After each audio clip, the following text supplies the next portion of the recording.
welcome to our groundbreaking conversation, our Survivor Series with Destination Peace International. Today we feature Ruxandra, who left Romania and ended up here in the United States after trials and tribulations. Her story is so compelling, and we will be honored to hear her today. I'm hoping that we have young people tuning in to understand that you should never take anything for granted in your life. And so now we will hear from Ruxandra. At the end of university studies, I had no choice of work. I was forced to go wherever the Communist Party wanted me to go. I had no choice of city, province, or subject of work. I have to have an ID card, and that one did not allow me to leave the city where they sent me. I work in research. The subject was given to me.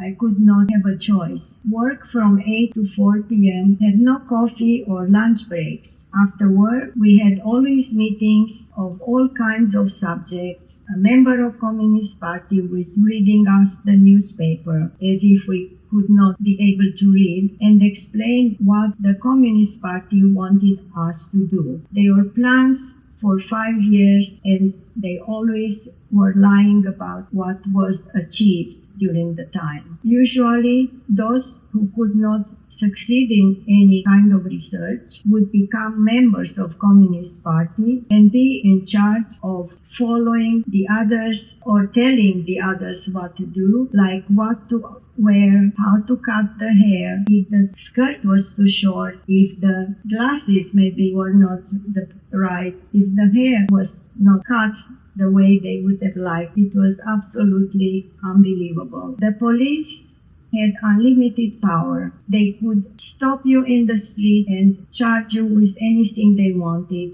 Nobody had to give any explanation or could give any explanation for your arrest. There were shortages of everything in the shops. You had to stay in line almost every single day for everything, fearing that by the time you get to the counter, everything was sold out. At the same time, there were special shops in the big cities with signs only for foreigners, just like in South Africa.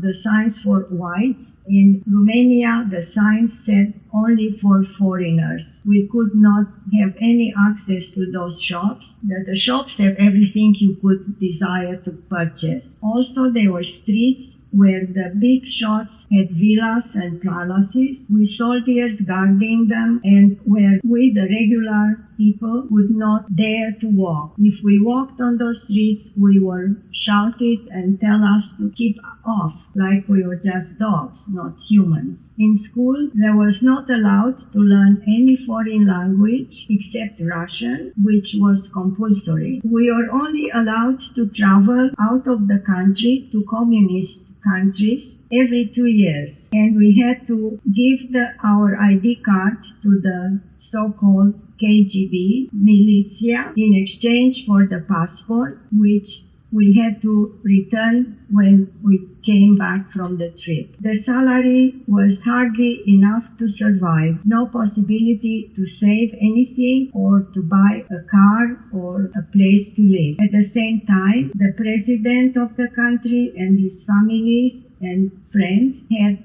palaces, and we learned when he was killed that the palace had more than 300 rooms, everything in gold, including the bowls that he was feeding the pets. Every third person in the country was more or less connected to the Secret Service. Everybody was spying on everybody else. One couldn't dare to speak to the closest friend or complain to the family about anything ever. The mail was always censored. As I was in research, I had to correspond with people from Western countries, and I found out that the mail was always censored. One day, I was approached by a Secret Service people and asked me to go to the Western countries to spy on some of my friends that were lucky to escape years before. He would allow me to have a passport to travel to West Germany or to England. In return, I had to inform them about the whereabouts of these people. I managed to escape to England, to London, where I was given political asylum in one day and also promised to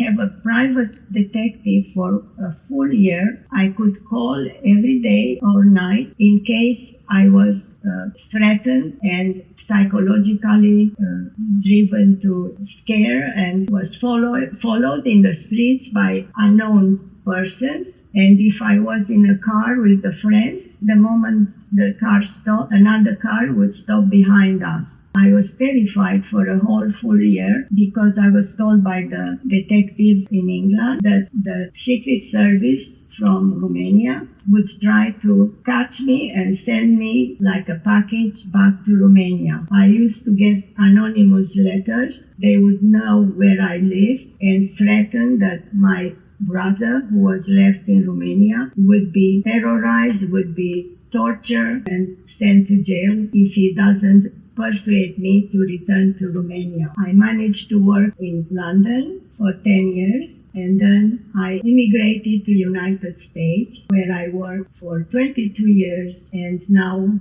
I am a happy, free person and I enjoy my freedom. I would have swept the streets in any Western country just to be a free human being. I didn't care that I was a scientist in Romania because I had no freedom. In the Western world, I had the freedom to choose my work, to live a decent life and prosper and enjoy seeing the entire world. My hobby was to see the world. That was the only thing I wanted to do when I was in Romania. I could probably not have left Romania if I could be a free human being to enjoy traveling and know people in entire world. I hope you people who are born free appreciate your freedom and think how lucky you are. Nobody is torture you and nobody tells you what to do. Before we conclude, I want to thank Ruxandra for sharing her personal story with us. I found it deeply moving, and on many levels I'm emotional because I know Ruxandra so well, and I know that it took a lot of energy just to reminisce, to talk about her life story. And so we're very grateful for her.